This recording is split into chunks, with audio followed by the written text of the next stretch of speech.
Hello friends, कैसे हैं सब लोग। चलिए शुरू करते हैं आज के करंट अफेयर्स को, जो 6 अगस्त 2021 का है। चलिए शुरू करते हैं, देखते हैं क्या क्या है आज के करंट अफेयर्स में।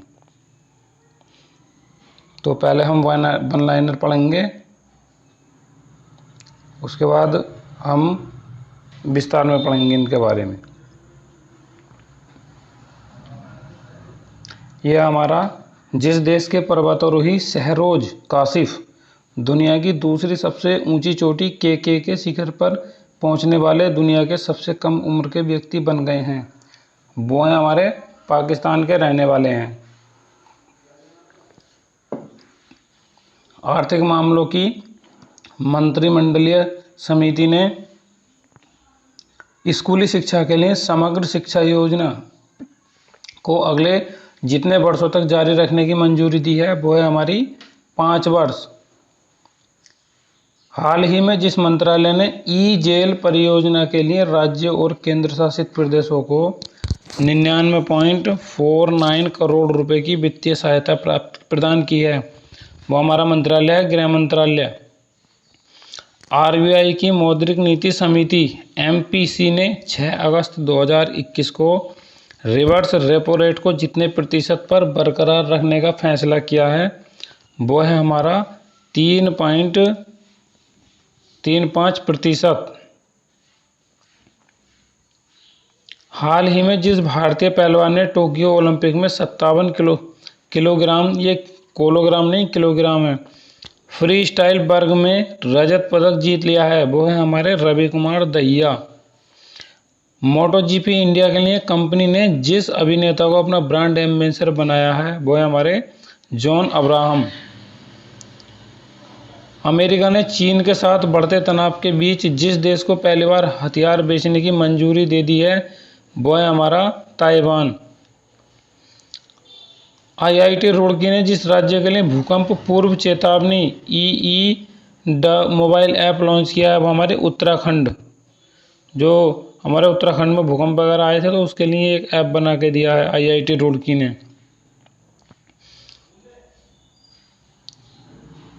देखिए ये कोवैक्सीन है, इसके बारे में जानेंगे। भारत बायोटेक के कोवैक्सीन को मिला हंगरी प्राधिकरण से अच्छे विनिर्माण अभ्यास का प्रमाण पत्र। कोवैक्सीन जो कि भारत बायोटेक द्वारा निर्मित एक कोविड-19 वैक्सीन है। किसके द्वारा निर्मित है हमारी कोवैक्सीन जो है भारत बायोटेक द्वारा निर्मित एक कोविड-19 वैक्सीन है। उसे 5 अगस्त 2021 को हंगरी के अधिकारियों से गुड मैन्युफैक्चरिंग प्रैक्टिस जीएमपी का अनुपालन का प्रमाण पत्र प्राप्त हुआ है। इस खबर को भारत बायोटेक द्वारा एक ट्वीट के माध्यम से साझा किया गया, जिसमें यह उल्लेख किया गया था कि यह यूरोपीय अधिकारियों से उनकी फर्म को प्राप्त पहला एड्रा जीडीएमपी अनुपालन प्रमाण पत्र है। कोवैक्सीन को national institute of pharmacy and nutrition Hungary से कोविड-19 वैक्सीन के निर्माण के लिए जीएमपी प्रमाण पत्र प्राप्त करने की मंजूरी मिली। एक ये हमारा अंतर्राष्ट्रीय सीमाओं के 25 किलोमीटर के दायरे में ड्रोन उड़ाने की इजाज़त नहीं, ये बात हमारी केंद्र सरकार कह रही है। अंतर्राष्ट्रीय सीमाओं के 25 किलोमीटर के दायरे के भीतर किसी भी तरह के ड्रोन या मानव रहित एयरक्राफ्ट सिस्टम यूएस को उड़ाने की इजाज़त नहीं है। सरकार की तरफ से यह बयान ऐसे समय आया है जब हाल ही में जम्मू एयरबेस पर ड्रोन के जरिए हमले की घटना सामने आई थी। नगर विमानन मंत्रालय ने 5 अगस्त 2021 को कहा कि नियंत्रण रेखा एलओसी, वास्तविक नियंत्रण रेखा एलएसी और वास्तविक जमीनी रेखा एजीपीएल।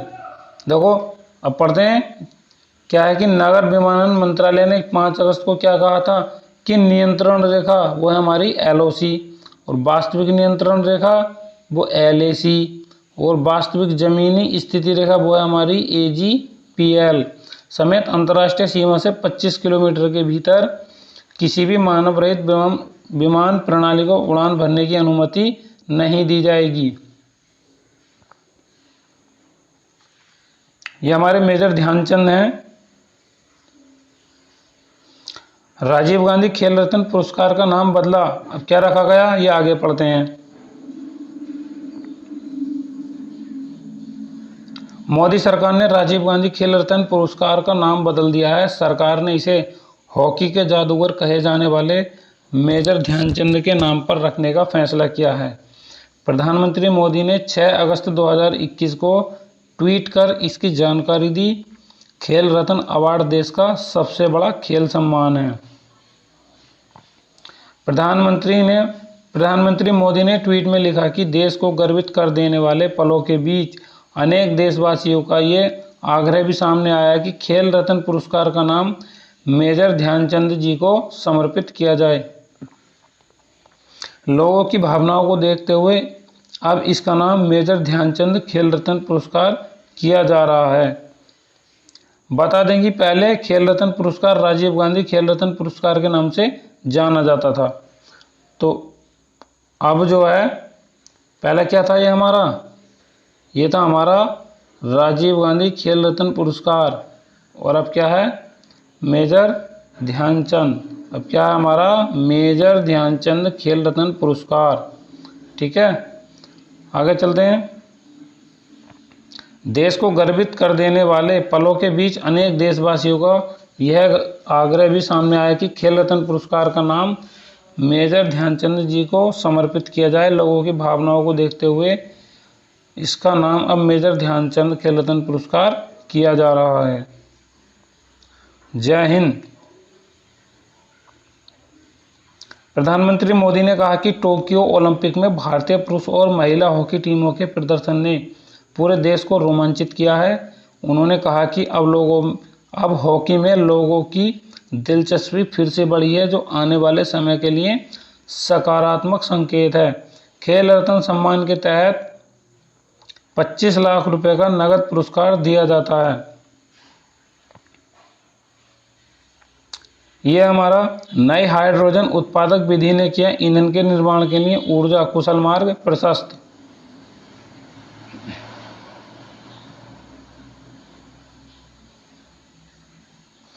विज्ञान और प्रौद्योगिकी विभाग ने 4 अगस्त 2021 को यह सूचित किया है कि भारत में शोधकर्ता एक अभिनव हाइड्रोजन निर्माण मार्ग प्रक्रिया लेकर आए हैं, जो उत्पादन को 3 गुना तक बढ़ा सकता है और निर्माण प्रक्रिया के लिए आवश्यक ऊर्जा को कम कर सकता है।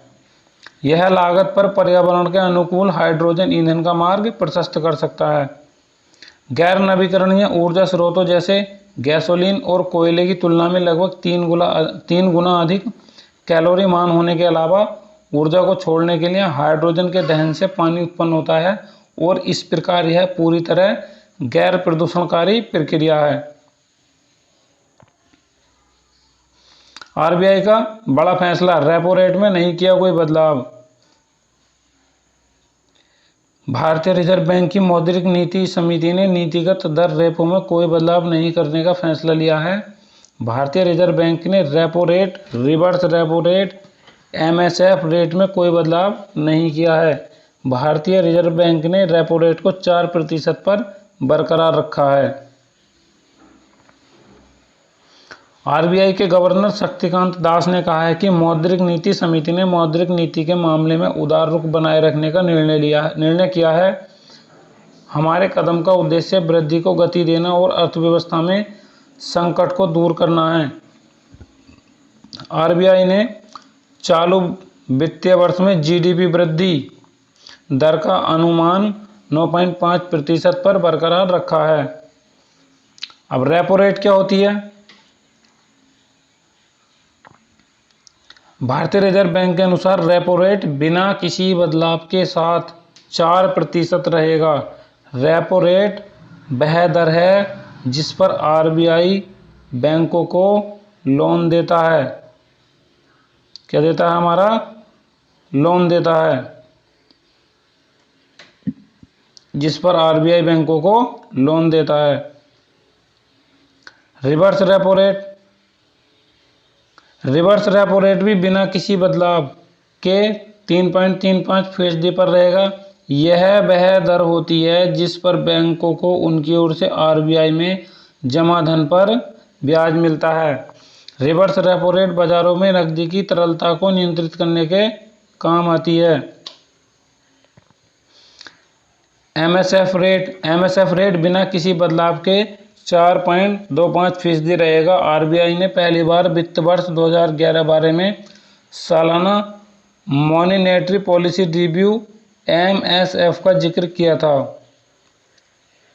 बैंक रेट वह दर है जिस पर आरबीआई व्यापारिक बैंकों को प्रथम श्रेणी की प्रतिभूतियों पर कर्ज प्रदान करता है। बैंक रेट में कोई बदलाव नहीं किया।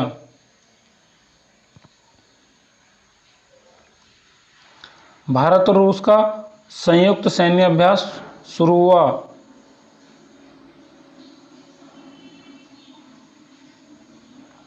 भारत और रूस राजनीति के साथ साथ दोनों देशों के बीच सैन्य रिश्ते इंडो रशिया रिलेशन लगातार मजबूत हो रहे हैं। क्या मजबूत हो रहे हैं? इंडो रशिया रिलेशन लगातार मजबूत कर रहे हैं। इसी के चलते इस महीने में अगस्त में दोनों देशों की सेना के बीच संयुक्त सैन्य अभ्यास इंद्र 2021 का 12वां संस्करण शुरू होगा। अब कैमा संस्करण है? इंद्र 2021 का 12वां संस्करण है हमारा। आगे चलते हैं। 13 दिनों तक चलने वाली यह एक्सरसाइज 13 दिनों तक चलने वाली यह एक्सरसाइज भारत और रूस के बीच दोस्ती और प्रगाढ़ करने का काम करेगी। यह अभ्यास दक्षिणी रूस के वोल्गोग्राड क्षेत्र में, कहाँ पर? दक्षिणी रूस के वोल्गोग्राड क्षेत्र में प्रूडबोई अभ्यास रेंज में आयोजित की जा रही है। अभ्यास के संचालन में दोनों दलों के विशेषज्ञ समूह के बीच अकादमिक चर्चा भी रहेगी। बता दें कि रूस के शहर वोल्गोग्राड में आतंकवाद रोधी अभियानों पर नजर जमाने एवं अंतर्राष्ट्रीय आतंकी समूहों के खिलाफ जबरदस्त तैयारी के लिए भारत और रूस एक साथ 1 अगस्त से 13 दिवसीय मेगा सैन्य अभ्यास शुरू किए हैं।